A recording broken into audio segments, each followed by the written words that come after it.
Morning, Marc. You well? Morning, good mate. How are you? Very well, thank you. Yeah, how are you and your family with coronavirus and everything else that's going on? I think it's testing times for everybody. I think for us, we're staying safe. I'm coming into work. We've got people at home working from home if they can, but we're trying to minimise the risks. And I'm going to and from one place of work. Family's not going anywhere. Obviously, I think last night they just said that they're allowing people to have barbecues and things like that, or whatever it is. But yeah, I still think we still just got to be a bit wary. I guess it can be stressful, especially with having two kids. Yeah, The missus has been a bit stressful on the missus being in the house. I guess yeah, it's figuring out. Normally, what you do is you go to the park, or you go to play gyms, or you do whatever, don't you, normally to entertain the young ones. But it seems it's been more learning to try and be a teacher as well at the same time. So I think we've both learned that teaching's not for us. yeah, uh, I agree so, more. and I think they don't really listen to us neither, so they're a bit impatient there as well. But no, it's been good to, I guess, get to really feel what it's like for us as a nation, I guess, as well. What it's like. Everyone seems to be sticking together and fighting for each other and all that sort of stuff. So it seems, yes, as much as a bad scenario it is, it's also has its positives. I think about it. It shows that togetherness. Yeah, it's a learning opportunity, right? Yeah, I think so. Yeah. There's all these theories out there and there about what people might. People have already said this is going to be happening and all this. I think some Bill Gates said something or whatever it is. We need to prepare for this type of thing. But can you ever really? I don't know if that's it. But No, it's been a strange one for everyone. yeah, So, just a bit. yeah, so thank you for joining us, Marc. I'm really interested in today's piece. We're obviously talking about the transportation sector, which you've been heavily involved in, but let's go right back to the beginning to give our listeners a feel for Marc Haley, where you've come from. So what was life like for a young Marc Haley? I want to say that it's not a difficult one, because I think it's when you're brought up in a certain environment, you just, that's all you know.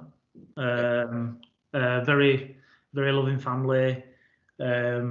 Both parents, which I guess is, in this day and age, sometimes it seems a bit of an odd thing to say. That both parents are still together. They have been throughout my own life and whatever. So it's yeah, my younger brother, two twin sisters, growing up, council estate. One of the, we used to call them, I think they used to be tin houses, didn't they? You'll probably know them as tin houses, but prefabs. I think they got some lottery funding and took tin off and and chucked a bit of pebble dash on the side. So yeah, I mean, my mum and dad are still there now, but I think there's a desire from my mum and dad to leave that behind. Once the rest of the guys have flown the nest, so to speak. But yeah, growing up, again, always really supported by my parents into to do whatever I wanted to do, whether it be sports, whether it be anything academic or anything. I mean, I was trying to be a bit of a singer at one point and did a bit of. I was always in school plays and all that sort of stuff. So it were, yeah, I guess I'd never been a bit of shy confidence like, but it's. But they've always encouraged that. I don't think they're not necessarily like that. Yeah. So, which is odd, but that I am a bit more like out there, I guess, in terms of outgoing and want to see and experience things within the world. I think that upbringing and that it was tough. There were times where you coming from that type of a state, you're always going to be in a scuffle now and again, and it I think it makes you, it makes you who you are, and it's what you want to do, whether you want to get out of that type of environment and do something better for yourself and try and progress yourself personally, or and it's fine to, and again, it's still fine to be happy with what's there still, with what's there. It's not me dumbing it down or being derogatory to that type of thing. It's just some people want to experience more, and some people want to other things in life. That's just part and parcel, I think. Absolutely. What about education then? You're obviously at Seven Hills and Morley High. What was school like? I always loved it, to be fair. I always loved going to school. I think it's where I don't really remember, like, thinking back. I don't really remember too much about the work side of things. I just remember, you just remember your mates, don't you, and just having a laugh and doing the things that, and you think I think about Morley High, and I think it was 2 minutes ago, but it's obviously not. It's a lot longer than that.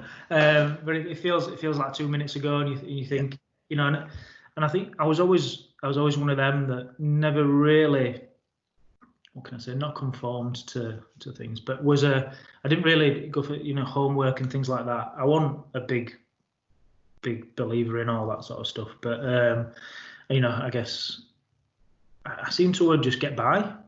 I seem to just get by, just maybe based on good teaching during the classes or whatever it was. But I always seem to just get by without really any stress.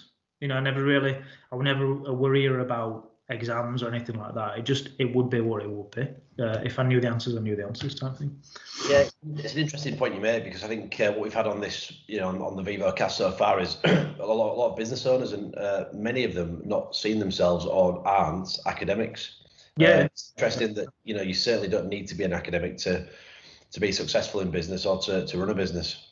No, I don't think so. I think you're right. I've never really thought. I think there's probably times when you're thinking about it is I wish I'd have done business, or I wish I'd have done this, or I wish I'd have done that. But you wouldn't be where you are now, I guess, or it wouldn't have rounded you off as a person, the person that you are today, I guess, if you had done. So for me, yeah, I'm just glad I did what I did and went the route I did.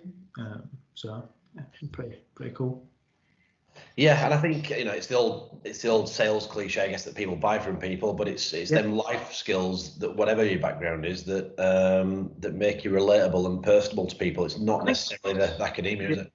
I think that's it. I think we say it's skills can be taught. I think it's the person. If you click with that person and you can see that they're likable and they'd be relatable to a customer, and then they're your type of person.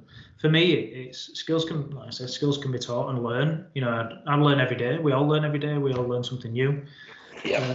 And I just feel like it's we have a bit of a saying, but I don't know whether to say it or not. But go for it. You can teach someone skills, but you can't teach someone not to be a dickhead.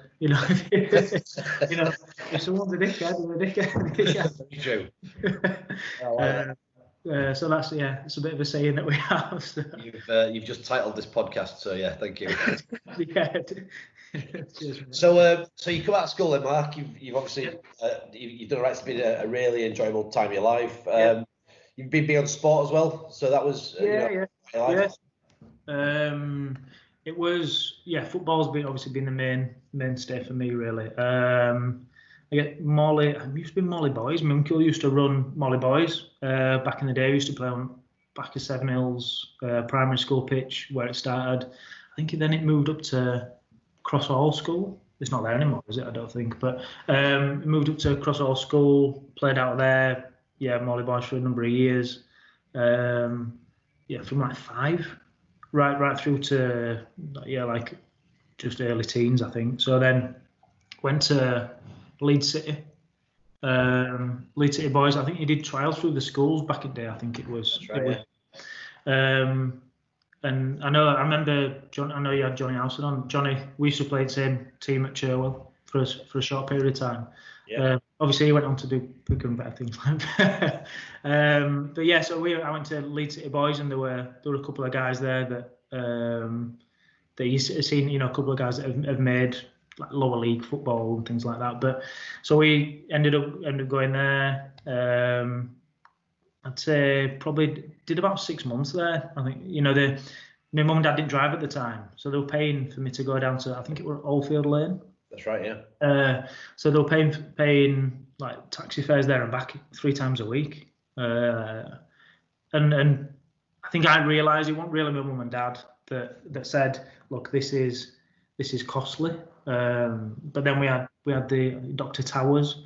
He came round to the house, sat down, said, you're going to need this blazer, this. We had a couple of games, played against St Helens and somebody else, I couldn't remember who it was, but we had a couple of games there, and I just said, this is too much for, I wasn't really enjoying it, if I'm honest. I wasn't really enjoying the game so much. I think it was a detachment from what I were used to, which is expected, but it was friends wise. I played football with my mates, and that's what it were about for me.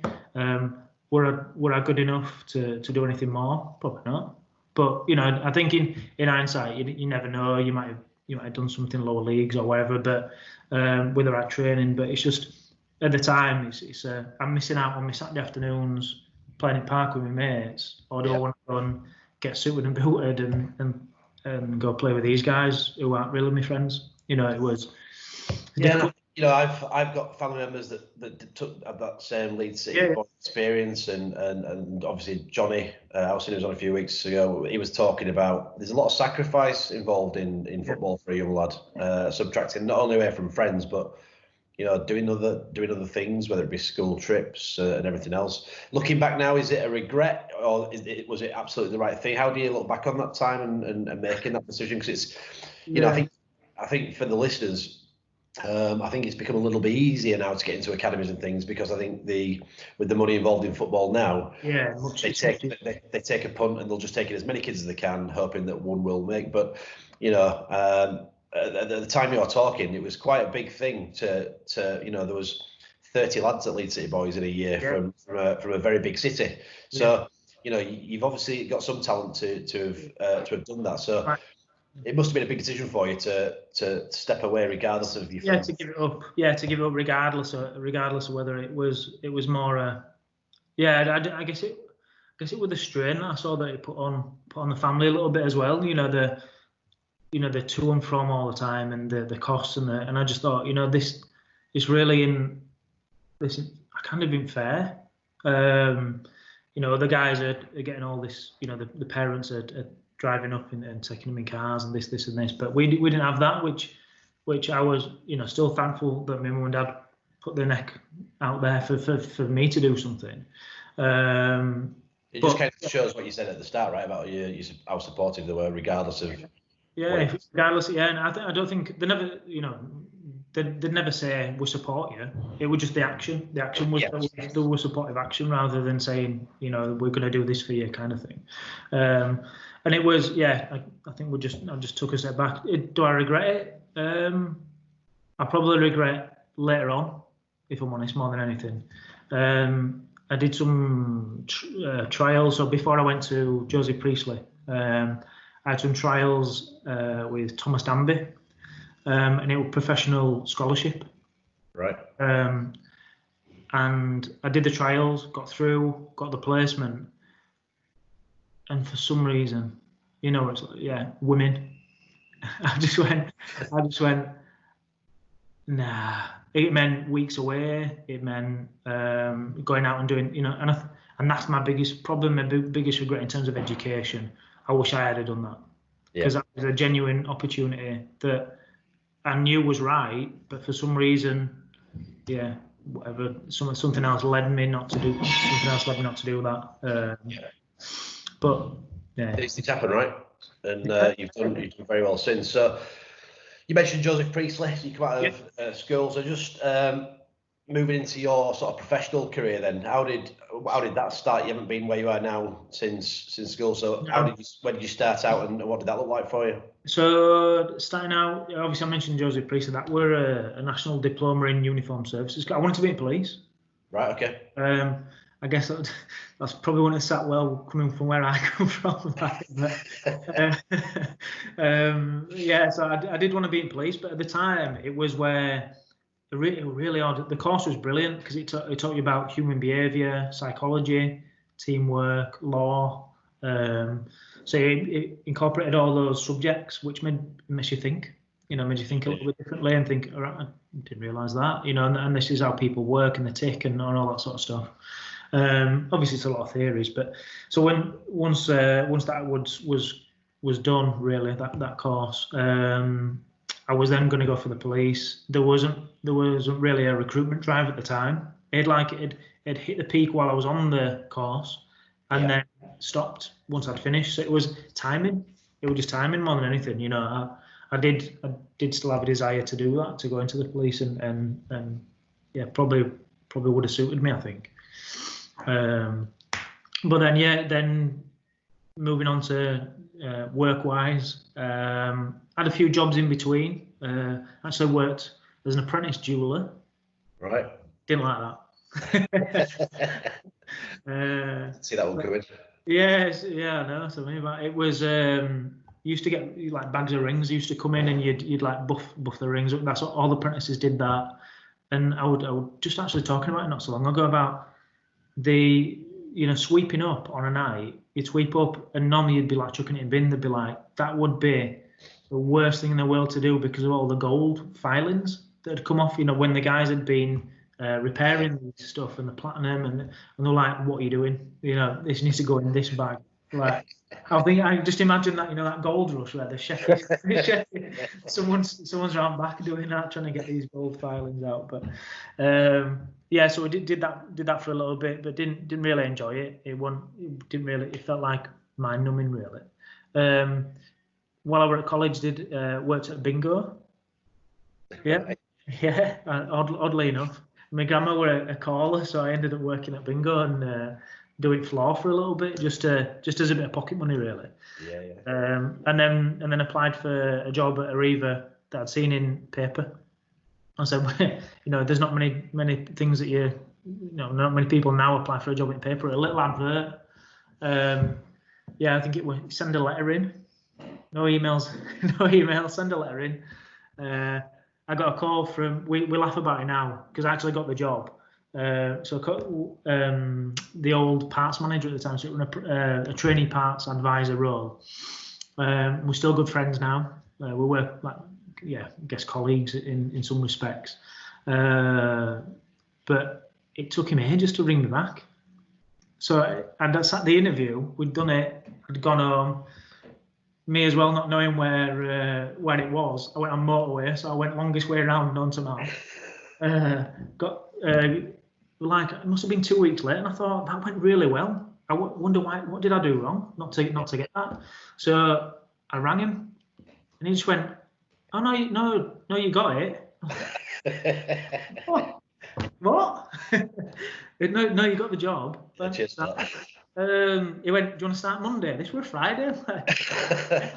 Yeah, all right, fine. So that gave me the grounding, really. Like as soon as I got in there, the family feel of the business, even though it was Arriva in a corporate sense, they used to sell, well, they still do, so they sell buses and coaches as a dealer. So they'd sell team coaches for the likes of Man United, Liverpool. They do all the high-end buses. So that's what got me interest as well. I'm thinking this is like a connection to the footballing world. I get to see these vehicles that are these are £500,000-600,000, and no one gets to see these. Like, I'm a bit privileged here to get to see this.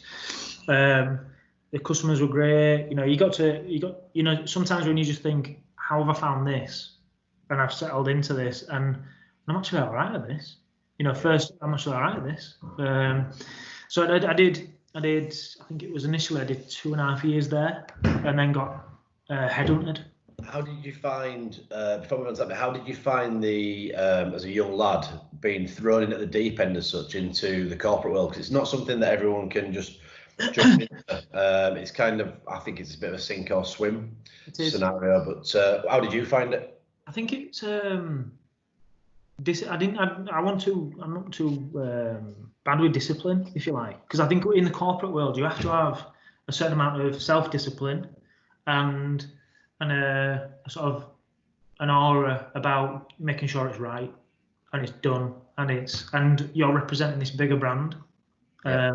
That yes, even though you may be only the small cog within that organisation, you're still very much a big part of it in terms of the importance that you provide in terms of a service or whatever it may be. You're still part of that big brand, and yeah, I guess it was really embedded in me. You know, I think I was proud to work for Ariba as well at the time. That was what it was. But yeah, then got headhunted by another company that dealt with different markets outside of the UK. It was an export company, exactly the same product, you know, more CV based, truck based, but found it really interesting. But I went from a fast paced environment into a really slow, methodical, long negotiations. That yes, it taught me a few things, and I got some experience within that environment. But it just wasn't really for me. The guys were great, but it just wasn't for me. And I just thought I'm just going to use this time now as a time to learn and pick people's brains and find out why that happens there, and why is that market so accepting a product from the UK. You know, normally you see us now, and we're bringing products in all the time. We're talking about, you know, the Brexit and the big B word, I guess, bringing stuff in. Whereas I think we don't realise how much goes out to other companies in other countries as well. So it was a really good learning experience, and I still use a lot of that experience today, you know, in the stuff that we do, because we do a lot of export now. And I don't think if I hadn't had that experience, I would have thought that way. So, and then went into the car game. Just didn't like that at all. You know, it was, it's like I guess more of a tenner penny type environment. Sales. Sales. Yeah, sales. Yeah, sales. It just seemed to be. It just wasn't really me. It wasn't really me. You know.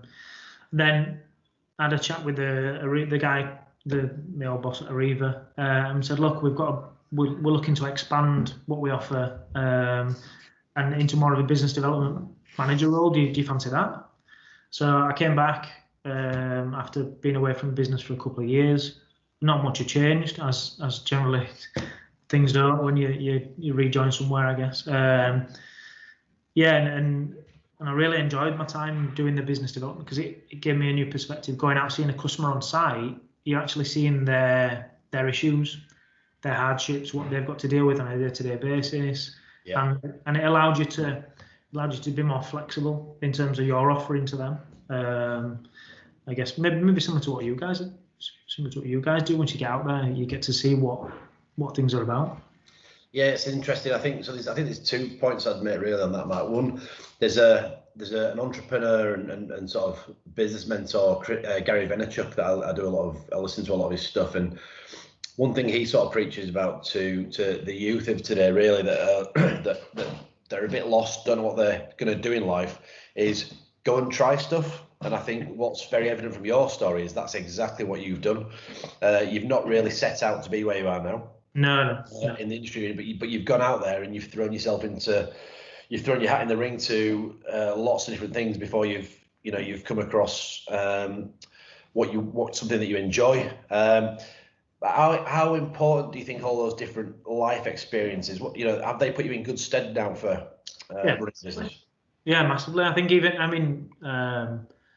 from a social side of things, your work, your social life in terms of the football side of stuff, and how that provides you with that, I guess, even network and that guy, the guys that you're talking to. Some of these, I started playing football for open age at 15, which is probably, I think it's illegal, but whatever. 16, yeah. 16. But start playing, and it's like, and you're playing with guys who are like 35, 33, 34. These are proper men. You could get hurt.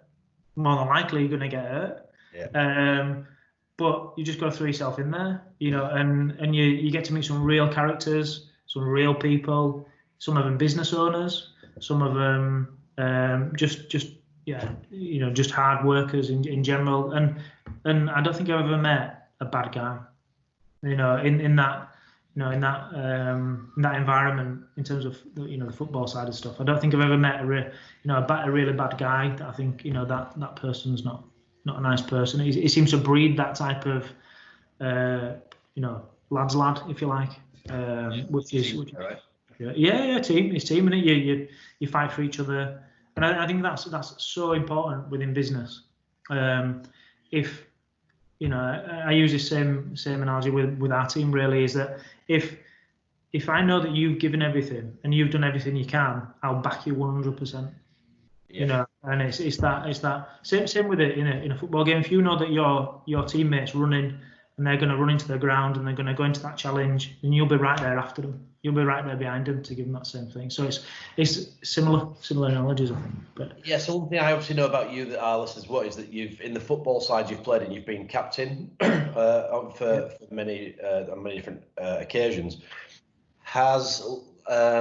Let's just talk about leadership for a second then. So obviously you're in a business position now where you're leading, but how have you worked at that? Is leadership something that's been natural? I know you said at the start, in your early days, you've always been an outgoing person, which helps. If you've got that voice, but is that something that came naturally to you, or is that something that you've worked at over the years?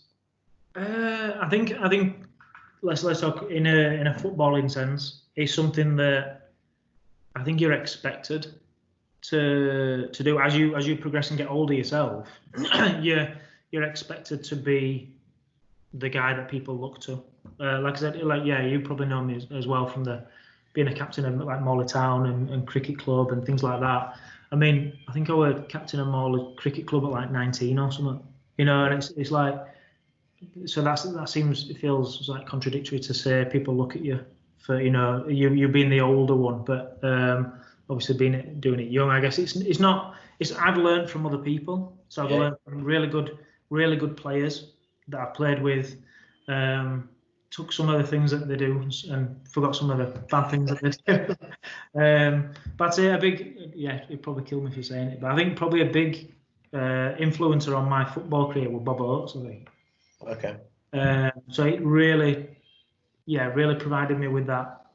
This is how you lead a team. This is how you set a team out. This is how I learned very quickly that I'm not the quickest, but you can organise a team, and you can have it play for you with just really good organisation.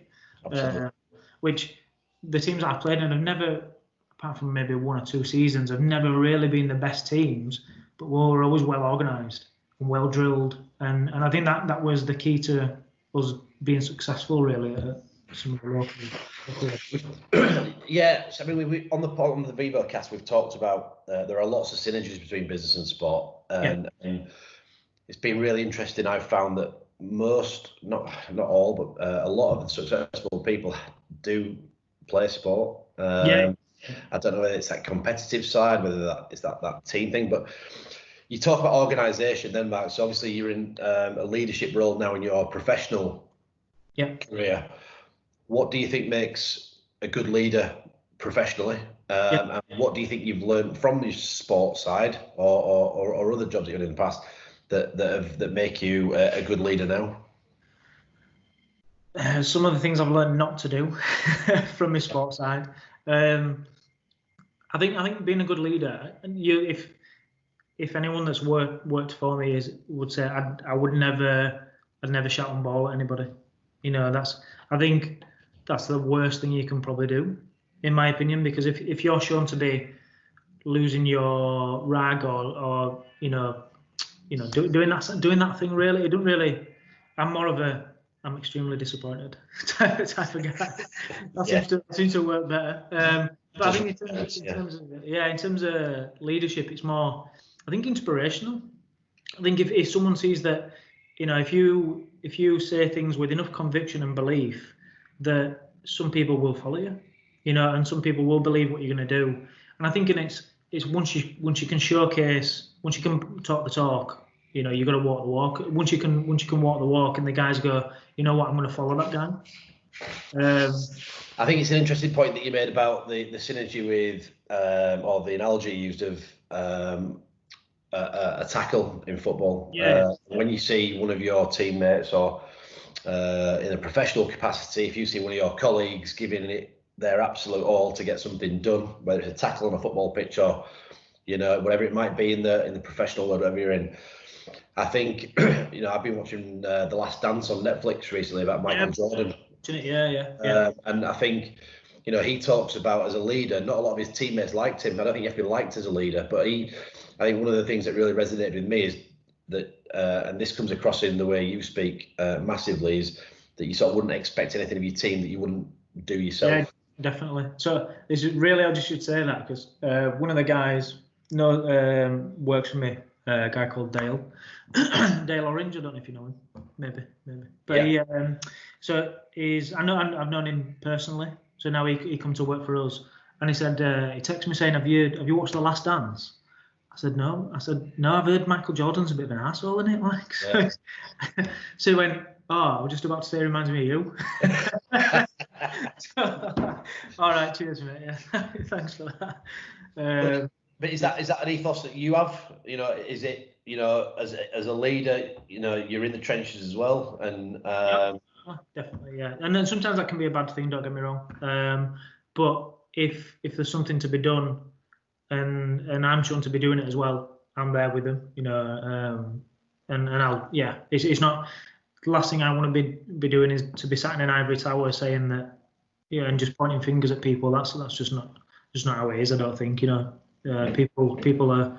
People work for people. I mean, when we started the business, we initially I brought a lot of people from Arriva, so they actually followed us across. So I guess that's testament to what it was like to work with me at that time. So a lot of the guys just left their position there to come and join us, and I felt so humble that the guys trusted me and believed, leaving a good career at a corporate business with pensions and all that sort of stuff to come and join us based on my idea and drive. And I believe that, and obviously I believe that the guys that came could help us get there as well. And I needed them. So let's jump into that then. You're obviously at Alliance Transport Technologies now, but Alliance Electronics, I believe, previously. Yes. So just talk us through, before we get into that, really, what was this sort of pivotal moment in your career? As you said, a bit like these people that followed you, you're at a very secure job, pensions, everything that comes with a corporate package. Having done it myself last year, it's a very big jump to go start doing it for yourself. What was the moment for you that thought, I can do something here and this is what I want to do? Honestly, somebody doubted me. Right. So there was a lot of change within Arriva, which is fine. Corporate businesses and people change. The MD had sort of been my mentor at the time for 3 years. So he left and he retired. A new influx of directors came in, which perfectly fine with, got on with the guys great. But then, I was encouraged to go for a director position then, and I didn't get it, which I wasn't, no sour grapes or anything like that. I was 26 at the time, to be going for a position within a business like that. I thought, right, just test yourself, see how you get on. So I didn't get the position. The guy that got the position, the first couple of months really was kind of radio silence. We didn't really talk. And one of the first, I remember it. I used to run a couple of depots, so we're in a depot in Wellingborough, Northampton, and I was down there, and then there was a question, just me and him in a boardroom, and it was a question posed to me, really saying, like, what have you been doing? What's this and this? And it's I'm very much maybe it was my own fault at the time. On reflection, is I just get on with things. I just got on with things. I didn't really feel like I had to showcase and tell people what I do every day. And say, look how good this is doing. Look how good I am. It's the results will speak for themselves in my opinion.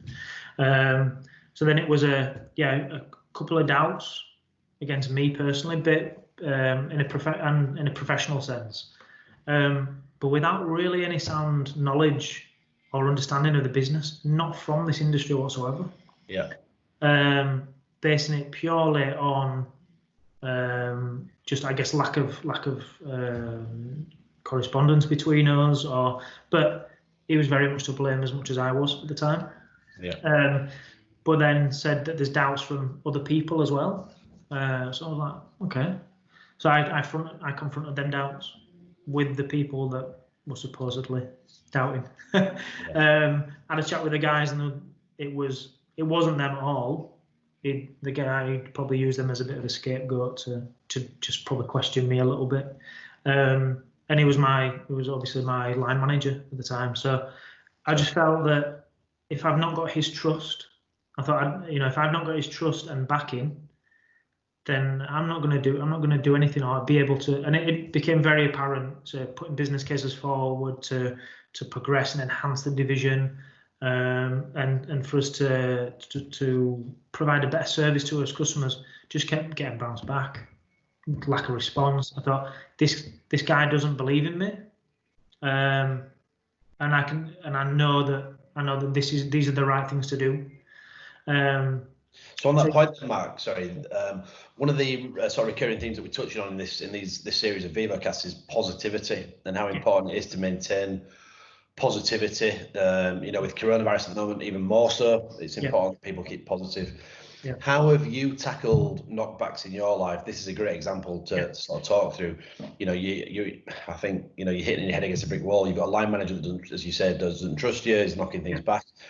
What do you do, or what advice would you give to people for staying positive, or what sort of techniques, methods, whatever have you got that you use to keep going and at times of adversity or rejection? Yeah, I think it's that belief in yourself. It's an easy one to say, but I think it's if you can confide in others and have a little bit of humility, maybe, and being honest with people and saying, what do you guys think, and opening up to a couple of people and saying, am I really reading this wrong, or have I got the right ideas here? Is it? And on feedback, it was, you're right. That's what we should be doing. That's what we should, and if, I guess, staying positive and knowing that you're on the right, if you believe you're on the right path, is sticking to it, because at some point an opportunity will arise, and I'd say don't be anxious about taking that opportunity. There's many a time where you looking back personally is I should have taken a couple. I think I probably should have taken a couple, but I am where I am, and I feel like there's been times where I've said, right, like I said, what was that switch? Was probably, look, I'm not going to do anything here, but if I believe in myself, then back yourself. Back yourself to do it. Yeah, there's a very famous quote from, I think it's Richard Branson, that says, if you're ever given an opportunity, a fantastic opportunity, but you don't have it, get it, take it, and figure it out. Yeah, which is kind of what I did. Yeah, which is exactly what you've done. Yeah. So you take this jump, you move into the big wide world of being a director of your own business. How was that? How did that come about? And what was it that you set out to do? And then maybe just jump into what Alliance Transport Technologies does today. So the existing business was an electronics business, which used to remanufacture, say, dashboard would be broken in a truck, or let's say an electronic unit, whatever, a control unit that does something that tells an engine to do this or whatever. Them units would come off of a vehicle, and the guys would open them up. 9 times out of 10, an operator would just say, I want to buy a new one of them units. But the cost of those units is astronomical. It could be £2,000-3,000. So it was an alternative to use an electronics company to open them up and repair the electronics internally at a third of the price. Wow. Fantastic business model for operators, and they get to see a huge saving on the product, really. There was intrinsic links with all the major bus companies. So they had a vendor code with all the major bus companies, the CV world, the coach guys, and they were a household name within this industry. So once we talked to the initial owner of the electronics business, me and Stuart Race, we outlined our business plan, which was he was on the market for enhancing the business, and it was just, I guess serendipity, whatever you want to call it, is he was on the market and we had the plan, and it just seemed to align at the time. And I guess fast forward a little bit, the name didn't really stick. We initially went with two separate companies. So Line Transport Technologies was born in 2017, if you like, end of 2017, and Electronics they both traded separately. Right. It didn't seem to make any sense, really, as we progressed further on within the business. Transport Technologies enhanced the offering to the customer, and it made more and more sense to put it under one roof. But the difficulties around doing that, there's the existing business that you have to overcome. People have been there, and I can appreciate this because it was a similar story at Arriva. People have been there 20 years. Yeah.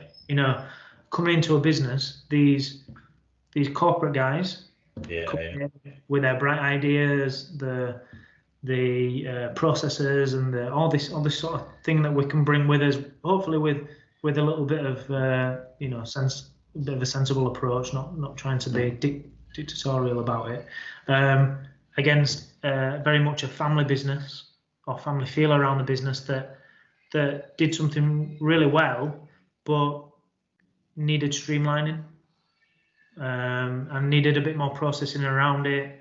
But to try and integrate the two immediately without Transport Technologies showcasing its worth to that business, if you like, was very difficult, to say the least. As you can probably imagine. Yeah, so I mean, I've been involved in companies that have had mergers in the past, and it's an unsettling time for everyone. How did you find that process then, and how did that end? How what were the takeaways for you, I guess, if you had to do it again tomorrow? If I had to do it again tomorrow, would be involve the key decision makers within the business, talk and even talking to the guys on the ground, the guys who were actually doing the job. I think we probably neglected those guys. When we first came in, it was we're probably just a bit cautious. Let's take a step back. Let's not start to infiltrate the camp, if you like. We didn't want to upset the apple cart and get in there and start to talk to the guys, because we didn't want the guys to feel like we were talking to the trying to do some digging or getting dirt or whatever it was. Yeah. But I think, just more of an honest conversation between us, because I think there was perceived agendas, which really wasn't the case. So I think talking to the key decision makers and sitting down and probably going out for a beer and just getting to know the guy, or the lady, whichever it was, getting to know them first. So I guess what you're saying is, on reflection, make everyone feel involved and part of it, rather than feel like either they're not part of it or that there is an agenda. Is that? Yeah, because we'll sort of push together. It sounds an odd thing to say, but we'll push together. And I don't think either party wanted it as such, but it was we know that this is what's best for the business going forward. So I think we just had to, it still has been, I guess, a long arduous task to get that real integration. And it's only been really this year that the full business has changed across to Transport Technologies, because it makes more sense, in terms of the internal processes and the communication that we have. We went out as trading as Transport Technologies, but we all moved under the Alliance Electronics company, given its history and all that sort of stuff. But then we transitioned in actually March this year. So it went with a bit of a bit damp, really, given everything that happened. We wanted to do something and say, look, we've finally moved across to this business, and this is what the future looks like. yeah, so it's been a bit of a shame that we haven't been able to talk to everybody. But yeah, I just think it has been really a struggle, but it's been good for everybody to get to this point where we are now. We're in such a good place now. Yeah. Yeah, I mean, I think before I sort of read about you and the business and your notes, I wasn't aware at all around this industry. What I've taken from it very quickly is you're a very forward-thinking company, and you personally have some bright ideas. And you touched before on family business, and I think you don't have to be involved in that industry to know that the family businesses and small outfits are very prevalent in that industry, particularly the coaches side and that side of things. We've seen obviously hard times in the past and now, and that's having a financial detriment to lots of businesses. Yeah. And this industry is probably suffering as much as anyone right now. What are your thoughts on not necessarily just coronavirus, but this transportation industry over the last however many years, and how do you see it turning around? Can it turn around? Will it turn around? And what are your thoughts? I think it can turn around. I think people are expecting to go on holiday and do this travel like outside the UK, which is going to be very restricted. I think it's going to be restricted for a long time in terms of, we're not going to be able to go to, you want to go to Spain on holiday and do exactly what you did before. Yeah. I think if anything, it's going to drive UK holidays more. I think you've seen big companies like National Holidays go to the wall. Them guys they've folded. And it's because of the reliance upon maybe an older generation in terms of their patronage and the type of customers that they have. Yeah. But the industry really does need to appeal to the younger generation as well. I don't think it does. I think you say yourself previously is that would you have actually thought to go on a coaching holiday, or would you actually thought to? We all probably think to use a coach to go to races, that type of thing. It's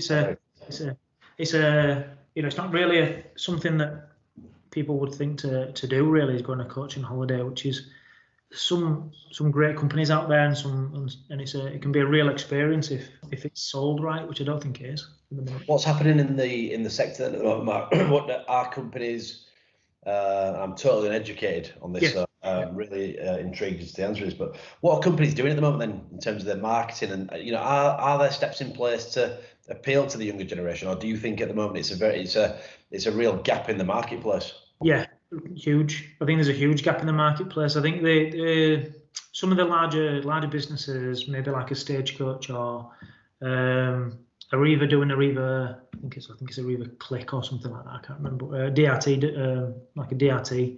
So what they do is it's like they're trying to appeal to professionals, to young professionals, and make the vehicles a higher spec with, a bus with leather seats and this and this, and trying to appeal to a different market type. But the people, if you're a professional, you're going to get on a bus if you need to get on a bus. It don't really need to have leather seats and USB sockets and things like that if you're just going to go to and from work. Some people like it. Some people may pay more for that. But the industry, in terms of the coaching side of stuff, is at this time now is really struggling. You see, there's not been much support out there. You see in some of if you have a site, you've been given a grant, maybe 10, 20 grand, whatever it may be. But some of these guys have got 30 drivers. These guys have got contracts with, in like the coaching side, they've got a contract with a local school, for example, to do their runs to and from swimming baths every day for people. That's just gone, and the contracts that they have specify what type of vehicle they need to have, whether it needs to have leather seats, tea, coffee facilities, all that sort of stuff. Yeah. And these operators are forking out this and getting these vehicles on finance. So they've got a capital cost of a vehicle, for example, is like 200 grand. Wow. For just a basic spec with a couple of mod cons, and for them to be sat there parked up their asset parked up. Yes, there'll be some. I'm sure there'll be some alleviation that they get from like the finance houses or wherever it may be, but not for this period of time, surely. It's that revenue. I know a couple of companies that have like half the staff have gone, like some of them have gone altogether. I know there's a couple of people trying to help out. There's a company called Backhouse Jones, which I know from talking to an operator, Anthony's Travel, Richard told us how those guys have really helped. They've supported the industry as the best they can. We saw something being released in the news that I think it's 200 odd million had been released to the bus industry, which yes, to help to get the economy, but nothing for coach. Yeah. And you see, I think I was talking to Stu about it this morning actually, that when you saw all these people coming back from China into the UK or from the holiday destinations into UK, it were the coach operators picking them up. It were the coach companies going to there to take them to a hotel where they could be isolated properly. They were risking everything, and they were doing this. And I think we forget about those little things. Absolutely. I mean, there was a paperclip that went viral, and I think it was when all this kicked off, and there was a coach full of tourists or people coming back from holiday destinations, all with masks on and stuff, and there was the coach driver with no sort of PPE gear on. We laugh, but right at the front line, helping people when it's needed. And you're right. Before this conversation, I'd not given coach drivers a second thought in this. So, I mean, based on what you've said so far, I think there's a fantastic opportunity then for this marketplace as well, because I was looking at a UK holiday for later on in the year, maybe even something at Christmas time. But people are absolutely going to be using, particularly with the weather. We've got fantastic weather at the moment. Yeah. Do you think people are making the most of it, or do you think this is going to fall by the wayside? I don't think there's a. I mean, I'm like you. If I were to look for something, I would want. You go on Jet2 or compare the market, whatever it may be, whatever you want to look for a holiday, and there's not that facility for a coach. If you want to go and say, right, there's not that single point where I can just type in where I want to go, and I want to type in the spec that I want to ride on. Whether it be a first class, I want tellies in back, because there is them available. I want TVs in the back of the headrest. I want Sky TV. I want this. That could be a premium package. When you're going and doing a tour of the Highlands or wherever it may be, a lot of people, you can do a tour of Ireland. There's so much to see, like here, but we're very quick to go abroad. There's so much to see here and you can travel in style if you want to do. And I don't think there's that single point where someone can say, I never even knew this. If you had a demo of a vehicle and saw its spec and saw the type of vehicles they are, you'd be really impressed. Yeah, I think for my own personal take on it is I think it's more around the organisation. I think you're right. I think I think if I wanted to go to Cornwall, I think what would turn me off is thinking, right, I need to look at a bus station or coach station timetable. Yeah. And then I need to plot myself unless there's a coach that goes direct. Yeah. And straight away, we're living in an age where, particularly with the technology that we've got at our fingertips, everybody wants the Amazon experience. They want to press, click, and have it. They want to be able to say, right, Leeds to Cornwall, click, tickets, here's where I go, done. Do you think this is something that people will jump onto? Do you think, is there anyone out there that's trying to bridge this gap? Honestly, I couldn't. I think probably National Holidays were probably one of the closest to getting it right. Yeah, I guess the spec of the vehicle was decent. And I think now they're by the wayside. I'd struggle to think who else is, and I don't think it's well publicised. If me and you should be able to rattle off 4 or 5 different companies now that we say, well, I just use them or I just use them. But it's not. It's like you'd use Jet2 or TUI or whatever it is. If you're flying abroad, you know who you're going to go with. Yeah. The 4 or 5 companies, and you go on the website. But there isn't that, unfortunately. Which is a bit of a shame, I think. And hopefully somebody will do something about it and pull all these operators together who've got these assets and try and do something for them. One of the interesting points that you made, I'm just thinking about certain factors. There's obviously there's heavy investment in rail, which makes it hard for anything on four wheels, I guess. There's obviously traffic congestion, which is another sort of turn off. Do you think that coaches get enough support from the government in terms of this is ultimately a facility for people for us to reduce the carbon footprint? Yeah. What do you know? What support do coaching organisations get from the government? Because it would reduce carbon footprint with so many people travelling in one unit. You've got it. Yeah, in a nutshell, I guess. You think about in terms of what do they get? I'd say very little, if anything. It'd be some of it may be match funded if they're working for local authorities, or some operators would have to get either a business loan or a personal loan or finance, whatever it is, against the asset to pay for a retrofit to get the vehicle up to a certain emission standard. I mean, some of these vehicles, the blow fresh air anyway, at the best of times. So for them to go from a Euro 5 to a Euro 6 standard, which meets the ULEZ regulations in London, and other cities are now coming on board with that, to penalise a 4 or 5 vehicle operator, with a capital cost of £20,000, or they can trade the asset in, and they may be in negative equity if they're forced to do that. Yeah. Or they take the risk and they find £200 a day to go into London or these cities, which you said it yourself, right? Reducing carbon footprint. They're bringing in 53 people, for God's sake. Yeah. You've got those 53 people could be in vehicles. Cars, yeah. And just look how many people are going to be going in there, and there's a nominal fee, or might not even get it all. It seems crazy that you've got. We're forcing these guys to fork out this money. You look at Bus is very fortunate because I'd say 90% of the stuff that's going through Bus is funded. Yeah. There's only very few that's like match funded, which means they have to put 50% towards, or wherever the operator does. Everything in London is fully funded by the government, by TfL, which I get that breeds animosity as well, between the two guys, and saying, look, well, they'll get 13, 14 grand per vehicle, and they've got 200 vehicles.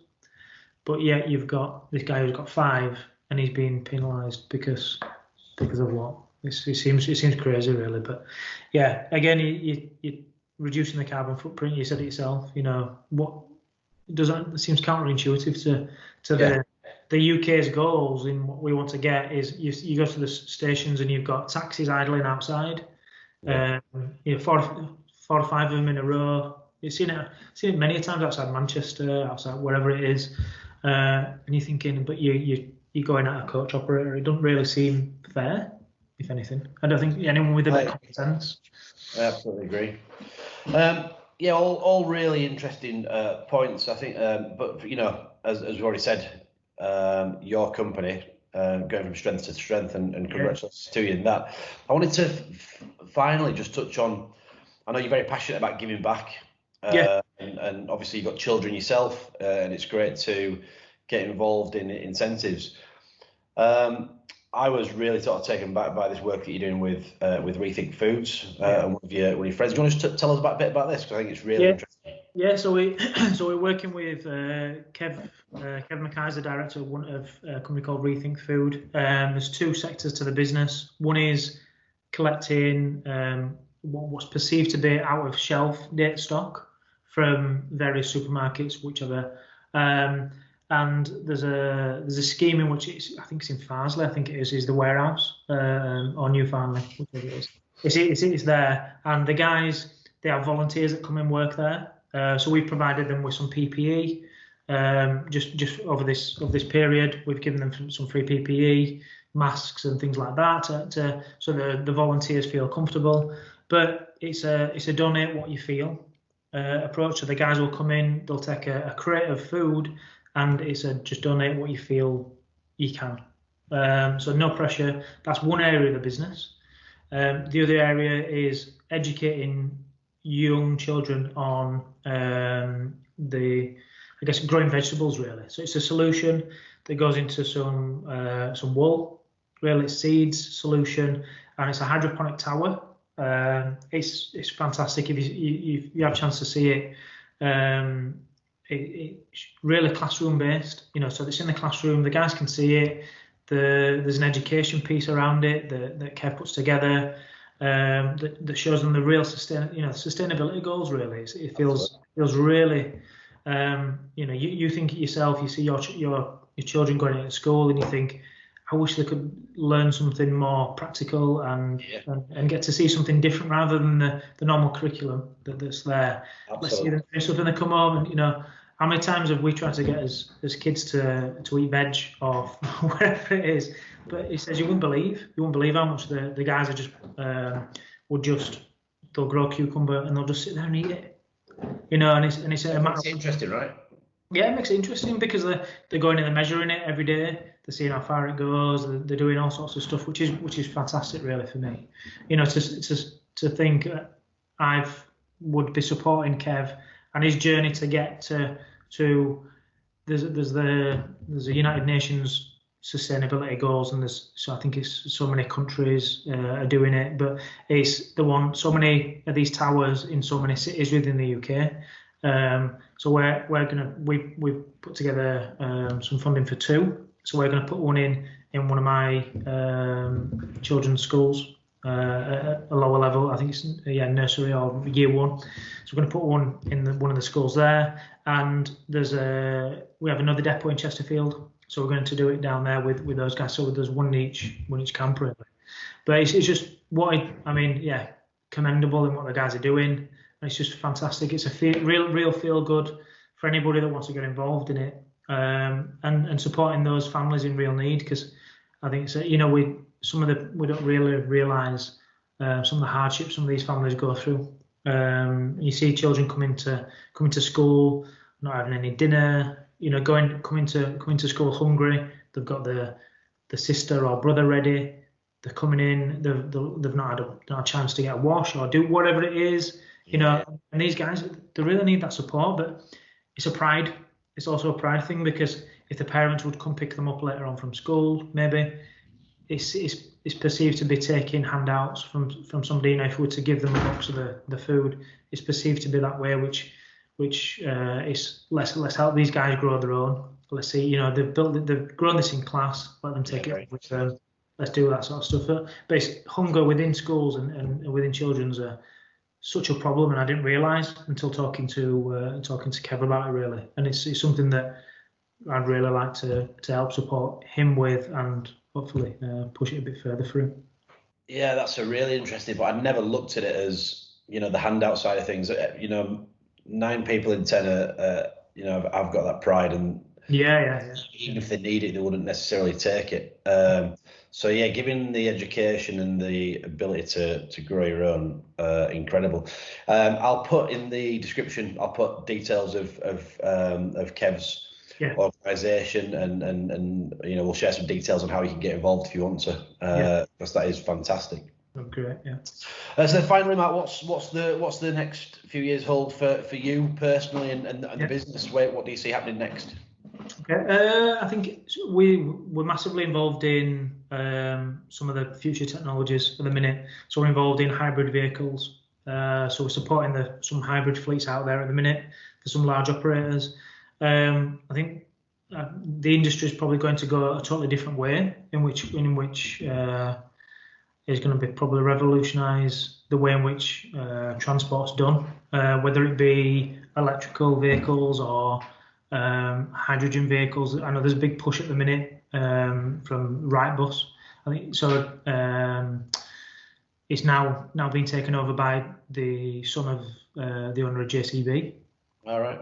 So Bamford, I can't remember his first name. But I think it's Joe Bamford or something like that. But he has a hydrogen business, and he's coupled it with purchasing Wrightbus. So that would be a big thing, I think, coming in. He's pledged to have so many vehicles within the UK at a certain day, whichever that may be. But again, yeah, the risks within having a hydrogen vehicle are very high. Yeah.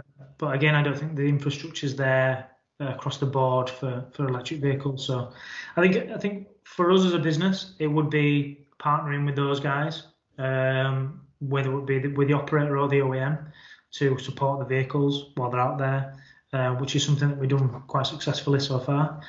But I think for us, we're now developing into an e-commerce side. You mentioned Amazon, which is quite relevant for us at the minute, because I'm looking to put our product. No one else within the industry is doing it, but our product will be going on Amazon, because people do want to click and I want it now. Absolutely. People do want that, and it's a search engine, be able to click. I've got an account with that. I can pay for it now. It's done and dusted, and people just like the service Amazon provide. It's brilliant. I use it. Everyone else does, and just thinking about different methods in which our customers can reach us, because I'm not just talking about the UK. I'm talking about expanding our business into other right-hand drive markets, which is, but also into pan-European, because there's a lot of operators. Arriva, for example, are European-wide, and so are they feeling the benefit? We work with them in the UK, but are they feeling the benefit of working with Alliance in a European sense? So maybe looking at a franchise model where we can push our product out, and they would benefit from this, the Alliance brand, if you like, and the products that we have to offer. So it's interesting, the point you make about the Amazon and certainly the franchise. I worked with a marketing company recently, who asked me some questions on my business, and one that I think not many people think about was, how do your customers want to hear from you? Yep. Not how do you want to speak to customers? Yeah. How do they want to hear from you? And I think it was the first time I'd thought about that. And you've obviously asked yourself that question, because you're now thinking about Amazon and that click, and not necessarily click and collect, but that click and go, I guess, if you like. It's all really interesting stuff. Marc, thank you very much for your time this morning. That's been absolutely brilliant. I'll put Marc's company details in the description below. If anybody wants to get in touch with Marc, can do that. And thank you for your time. Nice one, mate. Cheers. Thank you. Bye.